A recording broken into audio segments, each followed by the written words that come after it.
নমস্কার বন্ধুরা, শর্মিলা সবিতা আপনাদের সকলকে স্বাগত। আজ আমি আপনাদের সাথে শেয়ার করব শীতের সন্ধ্যায় আপনারা কিভাবে বাড়িতে মুচমুচে ফুলকপির পাকোড়া বানাবেন তার একটি রেসিপি। আপনারা বাড়িতে অনেকেই অনেক রকমভাবে বানিয়ে থাকেন, আমি যেভাবে বানিয়েছি সেটাই আপনাদের সাথে আজকে শেয়ার করব। দেখুন, সবার প্রথমে এখানে ফুলকপি কেটে নিয়েছি, তাতে জল আর পরিমাণ মতো নুন, অল্প একটু হলুদ দিয়ে হালকা একটু সেদ্ধ করে নেব।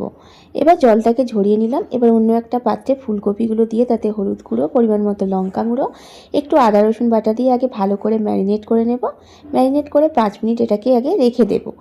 এরপর এখানে দিয়ে দেব 2 চামচ কর্নফ্লাওয়ার, 2 চামচ দিয়ে দেব বেসন, আর 1 চামচ দেব চালের গুঁড়ো।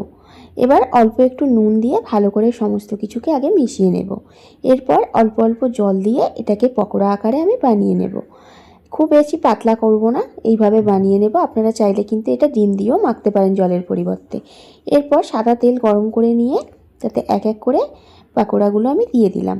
এবার দুটো সাইড হালকা করে একটু ভেজে নেব। খুব লাল করে আগে ভাজবো না, দুটো সাইড হালকা করে ভেজে নেওয়ার পর আগে আমি তুলে নিচ্ছি সমস্ত পাকোড়াগুলো। এরপর ওই তেলে বাকি যে পাকোড়াগুলো আছে সেগুলোকেও ভেজে নেব। দেখুন, মিনিট 5 পর যখন হালকা কালার এসে গেছে, তখন আগে থেকে যে ভেজে রেখেছিলাম সেইগুলো এখানে দিয়ে এবার সমস্ত পাকোড়াগুলোকে লাল লাল করে ভেজে তুলে নেব। আজকের এই মুচমুচে পাকোড়ার রেসিপি যদি আপনাদের ভালো লাগে তাহলে ভিডিওটিতে লাইক, কমেন্ট অ্যান্ড শেয়ার করতে ভুলবেন না।